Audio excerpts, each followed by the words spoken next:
31वां बाब। मदियान के खिलाफ मुकद्दस जंग। फिर खुदावंद ने मूसा से कहा, मिद्यानियों से बनी इस्राएल का इंतकाम ले, इसके बाद तू अपने लोगों में जा मिलेगा।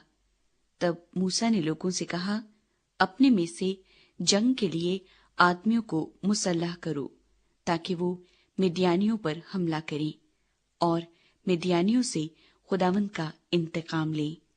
और इस्राएल के सब कबीलों में से फी कबीला 1000 आदमी लेकर जंग के लिए भेजना।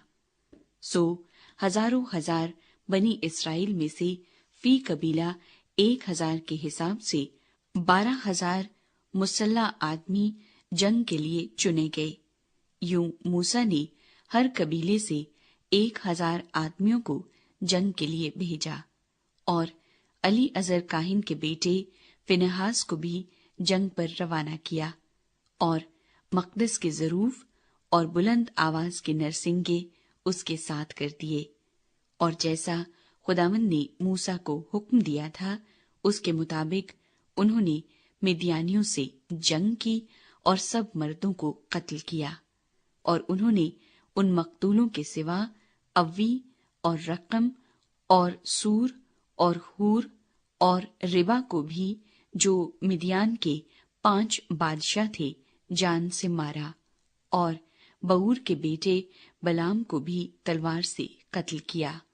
और बनी इस्राएल ने मिद्यान की औरतों और उनके बच्चों को असीर किया और उनके चौपाए और भेड़ बकरियां और मालो असबाब सब कुछ लूट लिया और उनकी सकूनतगाहों के सब शहरों को जिनमें वो रहते थे और उनकी सब छौनियों को आग से फूंक दिया।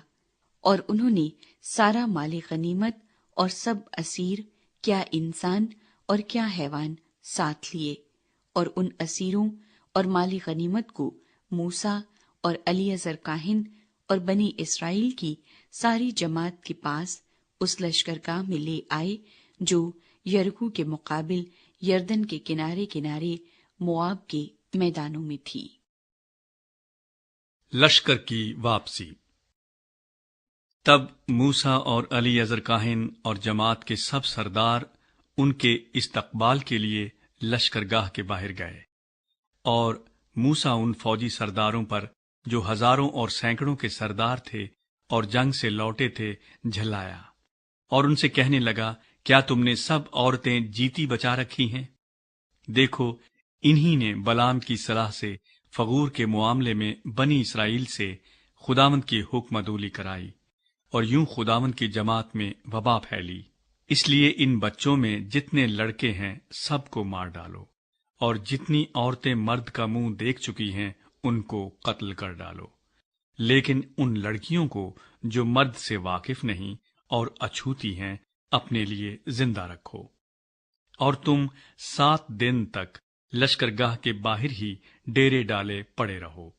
और तुम में से जितनों ने किसी आदमी को जान से मारा हो और जितनों ने किसी मकतूल को छुआ हो, वो सब अपने आप को और अपने कैदियों को 3रे दिन और 7वें दिन पाक करें।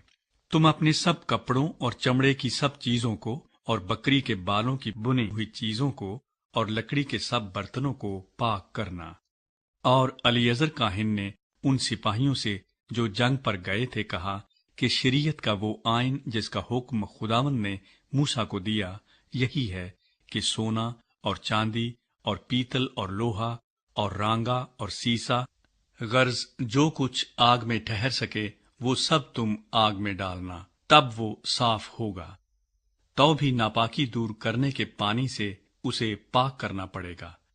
और जो कुछ आग में ना ठहर सके, उसे तुम पानी में डालना। और तुम 7वें दिन अपने कपड़े धोना, तब तुम पाक ठहरोगे। इसके बाद लश्करगाह में दाखिल होना। माले गनीमत की तकसीम। और खुदावंद ने मूसा से कहा कि अलीअजर काहिन और जमात के आबाई खानदानों के सरदारों को साथ लेकर तू उन आदमियों और जानवरों को शुमार कर जो लूट में आए हैं اور لوٹ کے اس مال کو 2 حصوں میں تقسیم کر کے ایک حصہ ان جنگی مردوں کو دے جو لڑائی میں گئے تھے، اور دوسرا حصہ جماعت کو دے۔ اور ان جنگی مردوں سے جو لڑائی میں گئے تھے خداوند کے لیے خواہ آدمی ہو یا گائے بیل یا گدھے یا بھیڑ بکریاں، ہر 500 پیچھے ایک کو حصے کے طور پر لے۔ انہی کے نصف میں سے اس حصے کو لے کر علی اذر کاہن کو دینا، تاکہ یہ خداوند کے حضور اٹھانے کی قربانی ٹھہرے۔ اور بنی اسرائیل کے نصف میں سے خواہ آدمی ہوں یا گائے بیل یا گدھے یا بھیڑ بکریاں، یعنی سب قسم کے چوپایوں میں سے 50-50 پیچھے ایک ایک کو لے کر لاویوں کو دینا، جو خداوند کے مسکن کی محافظت کرتے ہیں۔ چنانچہ موسیٰ اور علی اذر کاہن نے جیسا خداوند نے موسیٰ سے کہا تھا ویسا ہی کیا، اور جو کچھ مال غنیمت جنگی مردوں کے ہاتھ آیا تھا اسے چھوڑ کر لوٹ کے مال میں 6,75,000 بھیڑ بکریاں تھیں، اور 72,000 گائے بیل اور 61,000 گدھے، اور نفوس انسانی میں سے 32,000 ایسی عورتیں جو مرد سے ناواقف اور اچھوتی تھیں۔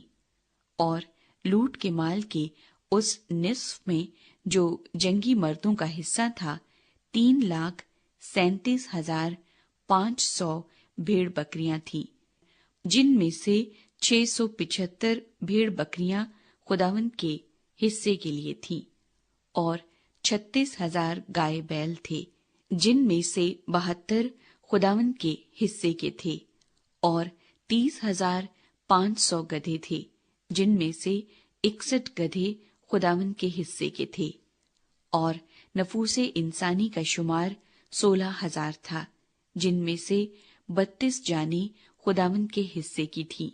سو موسیٰ نے خداوند کے حکم کے موافق اس حصے کو جو خداوند کی اٹھانے کی قربانی تھی علی اذر کاہن کو دیا۔ اب رہا بنی اسرائیل کا نصف حصہ، جسے موسیٰ نے جنگی مردوں کے حصے سے الگ رکھا تھا۔ سو اس نصف میں بھی جو جماعت کو دیا گیا 3,37,500 بھیڑ بکریاں تھیں، اور 36,000 گائے بیل اور 30,500 گدھے، اور 16,000 نفوس انسانی۔ اور بنی اسرائیل کے اس نصف میں سے موسیٰ نے خداوند کے حکم کے موافق کیا انسان اور کیا حیوان ہر 50 پیچھے ایک کو لے کر لاویوں کو دیا، جو خداوند کے مسکن کی محافظت کرتے تھے۔ تب وہ فوجی سردار جو ہزاروں اور سینکڑوں سپاہیوں کے سردار تھے موسیٰ کے پاس آ کر اس سے کہنے لگے کہ تیرے خادموں نے ان سب جنگی مردوں کو جو ہمارے ماتحت ہیں گنا، اور ان میں سے ایک جوان بھی کم نہ ہوا۔ سو ہم میں سے جو کچھ جس کے ہاتھ لگا، یعنی سونے کے زیور اور پازیب اور کنگن اور انگوٹھیاں اور مندرے اور بازو بند، یہ سب ہم خداوند کے ہدیے کے طور پر لے آئے ہیں، تاکہ ہماری جانوں کے لیے خداوند کے حضور کفارہ دیا جائے۔ چنانچہ موسیٰ اور علی اذر کاہن نے ان سے یہ سب سونے کے گھڑے ہوئے زیور لے لیے، اور اس ہدیے کا سارا سونا جو ہزاروں اور سینکڑوں کے سرداروں نے خداوند کے حضور گزرانا، وہ 16,750 مسکال تھا، کیونکہ جنگی مردوں میں سے ہر ایک کچھ نہ کچھ لوٹ کر لے آیا تھا۔ سو موسیٰ اور علی اذر کاہن اس سونے کو جو انہوں نے ہزاروں اور سینکڑوں کے سرداروں سے لیا تھا خیمہ اجتماع میں لائے، تاکہ وہ خداوند کے حضور بنی اسرائیل کی یادگار ٹھہرے۔